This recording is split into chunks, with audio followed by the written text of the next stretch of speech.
Hello everybody and welcome to this course about the Istio service mesh.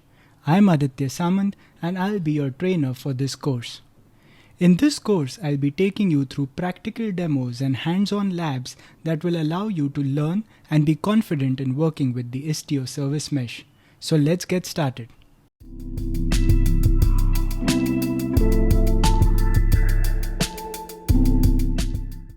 I'll start the series with a small summary about service mesh, Istio, and the problems they focus on solving. I know you're excited about the hands-on, so I promise to keep it short. In case you are already aware about what a service mesh is, feel free to skip this video and head on to the next one. Let's start with the basics. In earlier days, software development followed a monolithic architecture. A monolithic architecture is a traditional model of software program which is built as a unified unit that is self-contained and independent from other applications. Let's take an example of an e-commerce application having modules for inventory, shopping cart, and payments.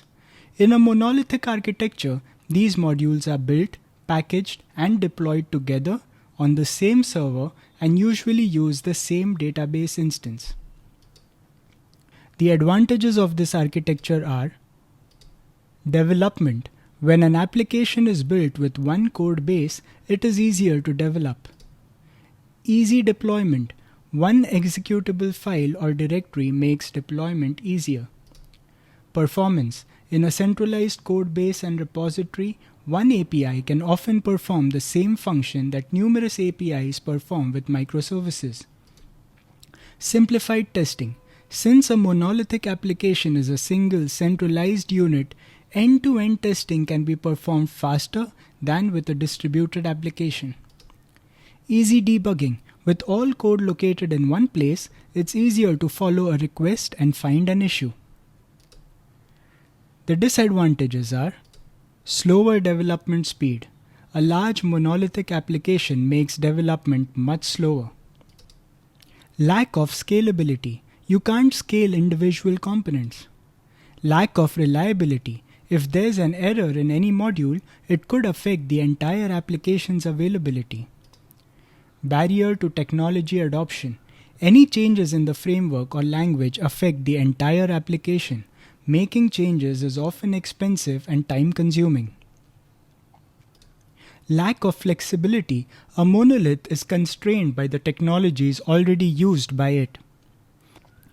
Lack of granular deployment. A small change to a monolithic application requires the redeployment of the entire monolith.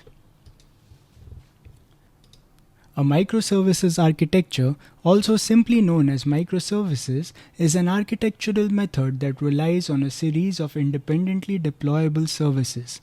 These services have their own business logic and database with a specific goal. Each service is packaged as a Docker image and deployed as a Docker container. Kubernetes is a popular orchestration technology that manages containers. Containers are deployed as pods on Kubernetes. The databases are deployed as pods as well, and generally each service has its own database pod to store the data. Advantages of microservices architecture include agility. It promotes agile ways of working with small teams that deploy frequently. Flexible scaling. If a microservice reaches its load capacity, new instances of that service can rapidly be deployed to the accompanying cluster to help relieve pressure. Continuous deployment. We now have frequent and faster release cycles. Before we would push out updates once a week, and now we can do so about 2 to 3 times a day. Highly maintainable and testable.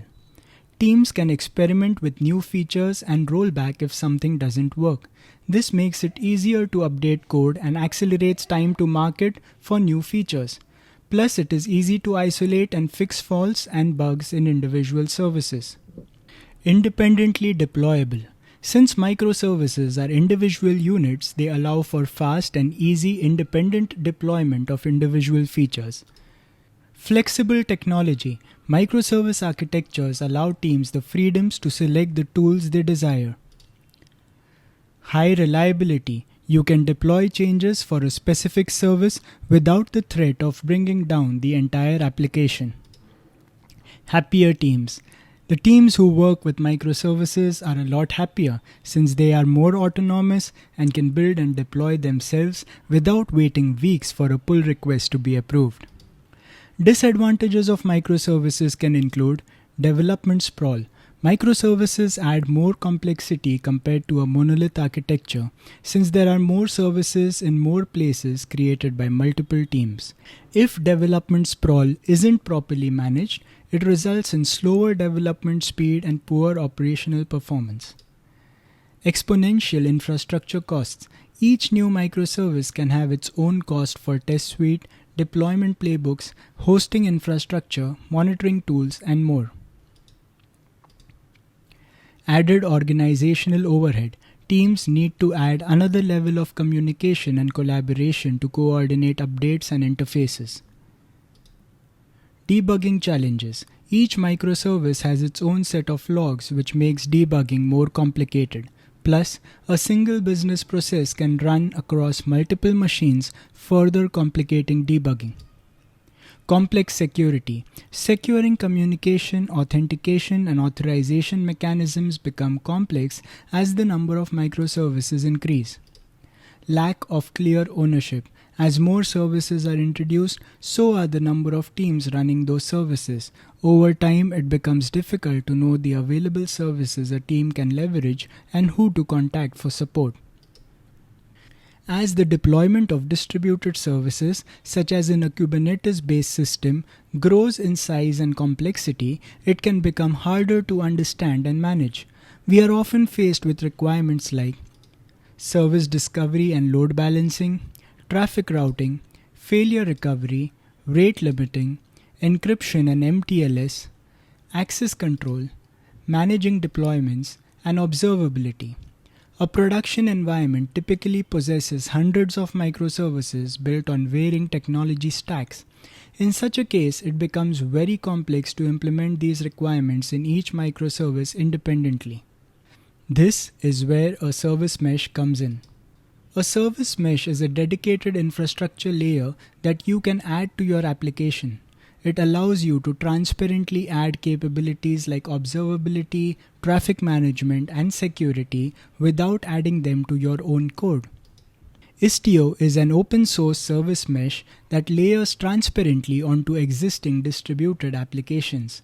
Istio brings vital features like secure service-to-service communication in a cluster with TLS encryption, strong identity-based authentication and authorization, automatic load balancing for HTTP, gRPC, WebSocket, and TCP traffic, fine-grained control of traffic behavior with rich routing rules, retries, failovers, and fault injection, a pluggable policy layer and configuration API supporting access controls, rate limits, and quotas, automatic metrics, logs, and traces for all traffic within a cluster, including cluster ingress and egress.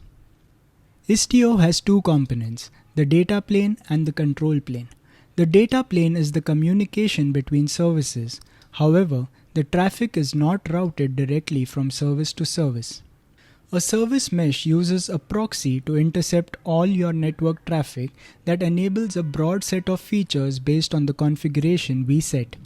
An Envoy proxy is deployed along with each service that you start in your cluster. This Envoy proxy is also known as a sidecar as it is deployed using the sidecar pattern in Kubernetes as a container alongside the main application container in the pod. The control plane takes your desired configuration and its view of the services and dynamically programs the proxy servers, updating them with the configuration and rules you provide.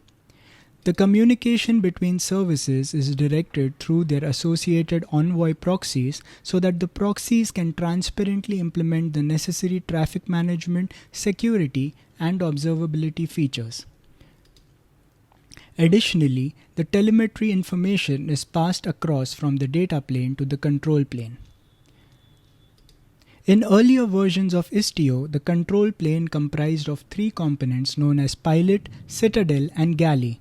In Istio 1.5, The three components were packaged into a single binary called Istio D. Well, now that you have a basic idea about service meshes and the Istio architecture, we can move on to the next lesson. I will see you there.